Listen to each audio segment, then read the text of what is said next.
है।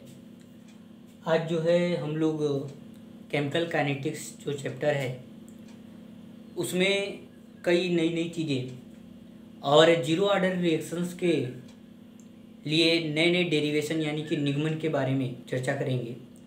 तो जो आज का हमारा पहला टॉपिक है वो है RDS। RDS इंग्लिश में इसका नाम होगा R का रेट, D का डिटर्मिनेटिंग, S का step. Rate determining step, Hindi में इसे कहेंगे वेग निर्धारक पद। क्या कहेंगे? वेग निर्धारक पद। रेट डिटर्मिनेटिंग स्टेप, वेग निर्धारक पद। अब ये होता क्या है, ध्यान दीजिए। जैसे केमिस्ट्री में कई सारी केमिकल रिएक्शंस आपने देखे होंगे, हजारों प्रकार की अभिक्रियाएं होती हैं और इन सभी रिएक्शंस में आप सबका रेट नहीं निकाल सकते। हर एक रिएक्शन का वेग निकालना, रेट निकालना असंभव। हम उन्हीं अभिक्रियाओं का वेग निकाल सकते हैं जो धीमी होती है, जो स्लो होती है। हम अधिकतर स्लो अभिक्रियाओं का ही रेट यानी कि वेग निकाल सकते हैं। तीव्र अभिक्रियाओं, फास्ट रिएक्शंस का वेग निकालना हमारे लिए कठिन। क्यों कठिन है? इसके पीछे रीजन यह है कि जब तक फास्ट रिएक्शन में हम रेट निकालने की प्रक्रिया शुरू करेंगे उतनी ही देर में रिएक्शंस क्या हो गया होगा? कंप्लीट हो गया होगा, खत्म हो गया होगा, समाप्त हो गया होगा। वह सारा का सारी सांद्रता प्रोडक्ट में, उत्पाद में तब्दील हो गई होगी। इस कारण हम सभी प्रकार के रिएक्शंस का रेट नहीं निकाल पाते। हम उन्हीं रिएक्शंस का रेट निकाल पाते हैं जो वास्तव में स्लो होती हैं, धीमी होती हैं। जैसे एक रिएक्शन है A + B = C और एक रिएक्शन है B + C = D। यह स्लो है और यह फास्ट है। तो इसमें यह जो स्टेप होगा वह हमारे लिए RDS होगा। नीचे वाला स्टेप RDS नहीं होगा। RDS स्टेप यानी कि रेट डिटर्मिनेटिंग स्टेप, वेग निर्धारक पद होने के लिए रिएक्शन का स्लो होना जरूरी। तो अगर कोई पूछे RDS वेग निर्धारक पद क्या होता है तो आप उसे एक लाइन में बताइए कि रासायनिक अभिक्रियाओं का वह पद जिसके द्वारा अभिक्रिया का वेग निर्धारित किया जाता है उसे RDS रेट डिटर्मिनेटिंग स्टेप कहते हैं।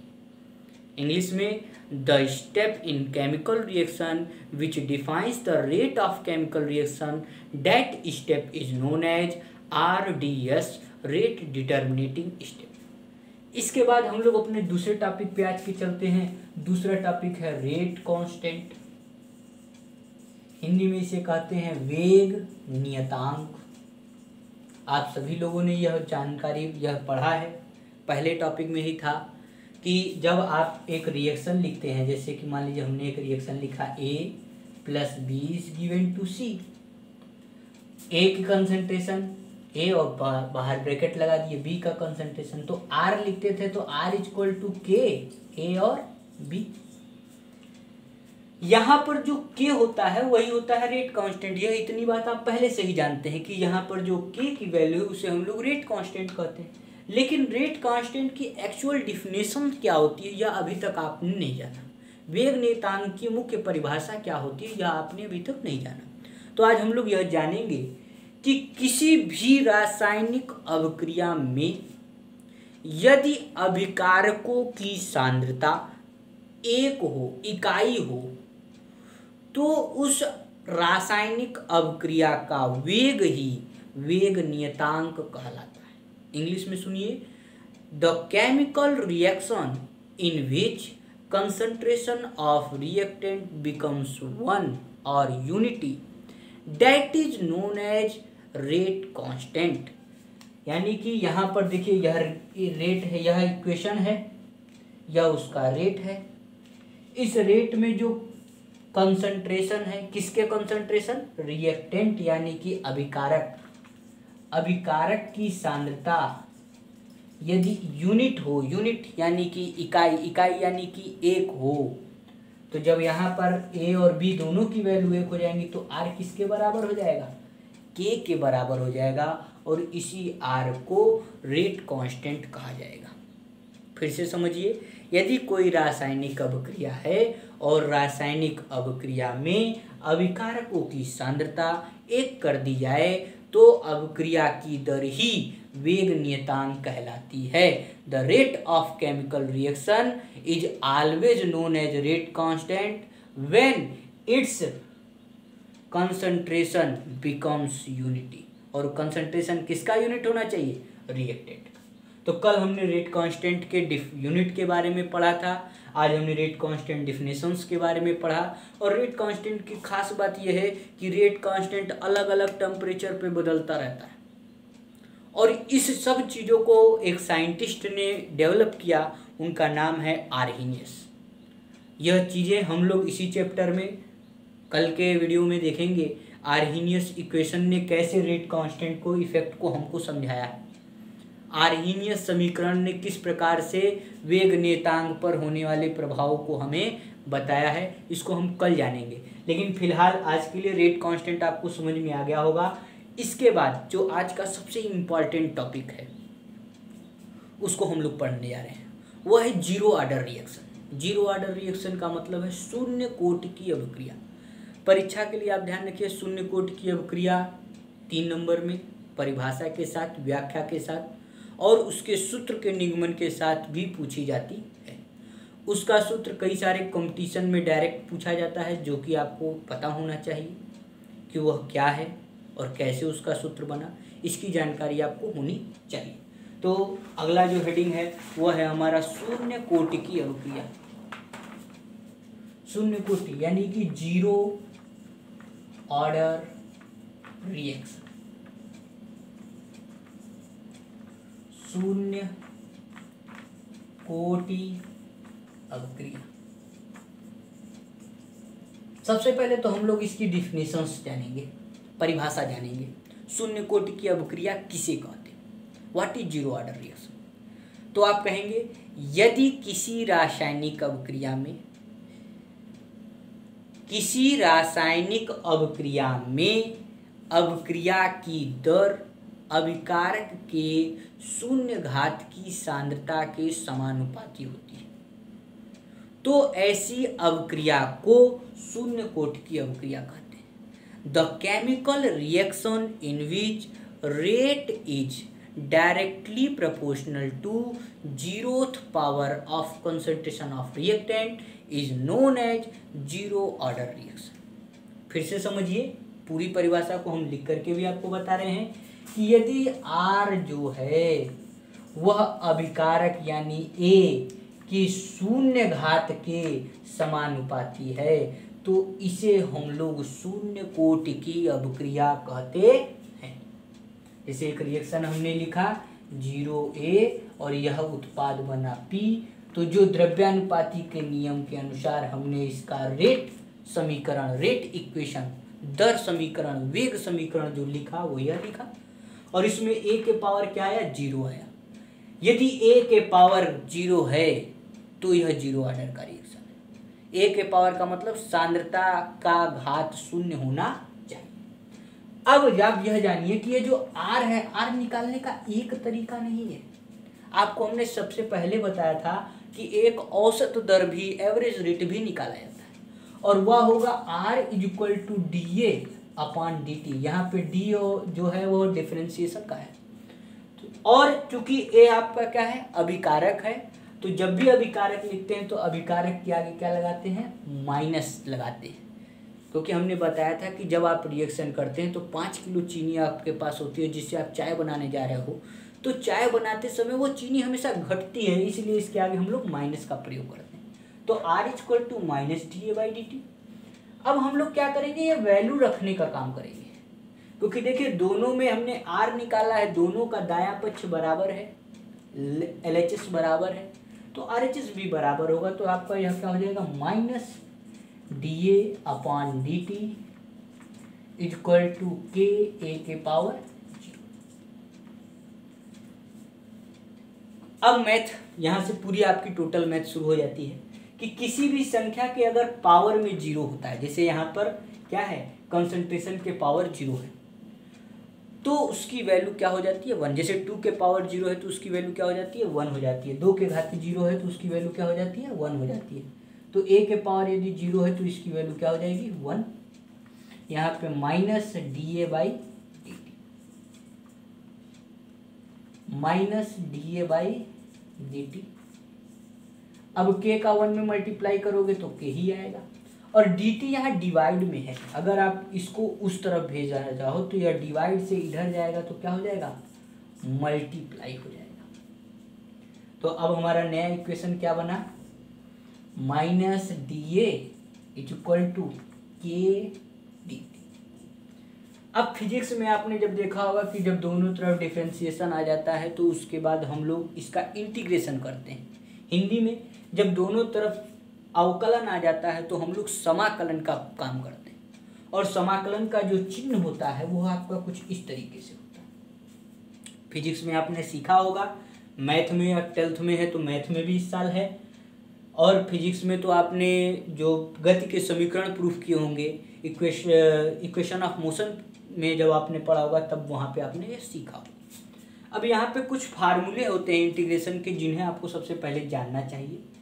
तो इंटीग्रेशन के फार्मूले हम कुछ यहाँ पर आपको बता रहे हैं। जैसे अगर आपको dx का इंटीग्रेशन करना है तो इसका वैल्यू x होता है, dx का इंटीग्रेशन x, dy का इंटीग्रेशन x, dx का समाकलन x, dy का समाकलन, dy का आपने समाकलन किया हुआ, यानी कि जो अंदर लेटर होता है वही बाहर आ जाता है। उसी प्रकार से आप देखिए यहाँ पर हमारा dA का समाकलन, तो जब dA का समाकलन रखेंगे तो आगे माइनस होगा, तो जैसे dx का x होता है वैसे ही dA का क्या होगा a। क्लियर है यहाँ पर। अच्छा, फिर समाकलन में एक दूसरा फार्मूला है, इसको भी आप जान लीजिए कि अगर मान लीजिए 2x है, इसका समाकलन करना है तो 2 हमारा कांस्टेंट है, 2 का समाकलन नहीं हुआ, 2 बाहर आ जाएगा, इसका समाकलन हुआ x। 2 हमारा क्या काम करेगा कांस्टेंट, यहाँ पर k क्या है रेट कांस्टेंट, वेग नियतांक, इसका समाकलन नहीं होगा, यह क्या होगा बाहर आ जाएगा। तो इंटीग्रेशन ऑफ dt, यह जो dt का जब इंटीग्रेशन करोगे, जैसे हमने बताया ना dx का x, dy का y, तो dt का t, तो क्या होगा माइनस a इक्वल टू के टी प्लस के टी, dt का t हो गया। अब आपको हम एक और चीज बताएं, जब भी बिना सीमा बिना लिमिट का इंटीग्रेशन होता है तो इंटीग्रेशन के साथ एक कांस्टेंट लगा दिया जाता है c।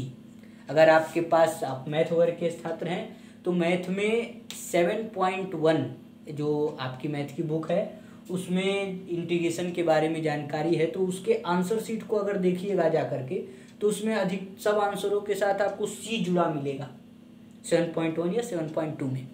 तो उसी तरीके से यहाँ पर माइनस ए इक्वल टू के टी प्लस सी, यह हमारा एक इक्वेशन बना, इक्वेशन 1 इसको हम कह सकते हैं। और यहाँ पर एक खास चीज़ है कि c है और अभी हमको इस c का वैल्यू निकालना है। c के वैल्यू निकालने के लिए हम लोग कुछ काम करने जा रहे हैं जो कि आपको हम यहाँ बताएंगे क्या क्या करने जा रहे हैं। हम एक इनिशियल कंसंट्रेशन लेते हैं।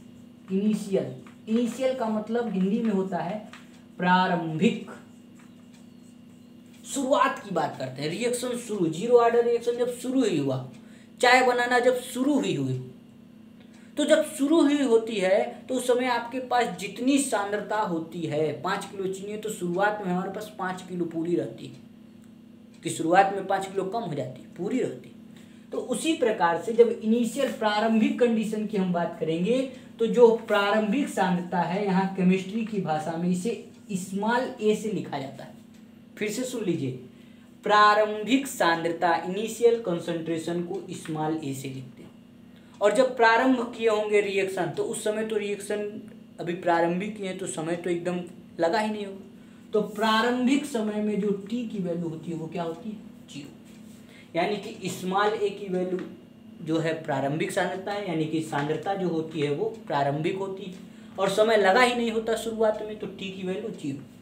यह दोनों वैल्यू इक्वेशन 1 समीकरण 1 में रखते हैं तो क्या होगा माइनस a की जगह यह इक्वल टू के टी प्लस सी। टी की वैल्यू भी रख दीजिए, टी की वैल्यू क्या है 0। के का गुणा 0 में तो 0 plus C equal to minus. यहाँ से देखिए अभी अभी हमने कहा था कि सी की वैल्यू हम निकालते हैं, तो सी की वैल्यू आ गई। सी की वैल्यू कितनी आई -a। अच्छा, इनिशियल कंडीशन हमने एक बार रखा है, अब एक बार हम क्या रखेंगे फाइनल कंडीशन रखेंगे। यहाँ पे आपको हम बताने जा रहे हैं फाइनल। फाइनल का मतलब अंतिम, यानी कि 5 किलो चीनी थी, 2 किलो चीनी की चाय हमने बना ली, तो यहाँ पर ए था, एक्स खत्म कर दिया, तो बचा हमारे पास कितना, बची कंसंट्रेशन कितनी, ए में से एक्स खत्म हो गई तो बचेगी कितनी ए माइनस एक्स। यहाँ पे ये जो ए है और ए माइनस एक्स है ये फार्मूले में ही है, इसलिए हम ए और ए माइनस एक्स ले करके चल रहे हैं। आप कुछ और ले करके मत चलिएगा, क्योंकि अधिकतर जगहों पर नए सिलेबस में एनसीईआरटी के हिसाब से ए और ए माइनस एक्स ही ले करके चला है, इसलिए हम वो भी लेके चल रहे हैं कि इनिशियल जो है ए होती है, एक्स खत्म हो गई, बची फाइनल ए माइनस एक्स, और जब खत्म हुई होगी तो भाई कुछ समय लगा होगा, और उस समय को हम क्या मान लेते हैं टी मान लेते हैं। ठीक, अब हम लोग क्या करेंगे, इक्वेशन 1 में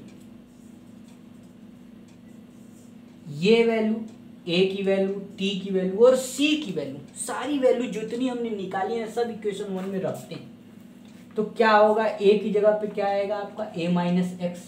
अच्छा, ए की जगह पे कुछ लोग ये ना रख देना, ये नहीं रखेंगे, ये इसके हमने सी की वैल्यू निकाली है, तो हम फाइनल कंडीशन रखेंगे, हम फाइनल ए रखेंगे, टी रखेंगे और सिर्फ सी रखेंगे। तो ए की जगह क्या होगा आपका ए माइनस एक्स, के, टी की जगह टी ही होगा, ये वाला टी मत रखना क्योंकि ये तो इनिशियल है, इससे हमको केवल सी निकालने के लिए है, मेन काम यही है। तो यहाँ पे टी और सी की जो वैल्यू है वो कितनी है आपकी -a है। अच्छा, माइनस ए इधर माइनस में है, इधर लाएंगे तो प्लस में हो जाएगी, तो ए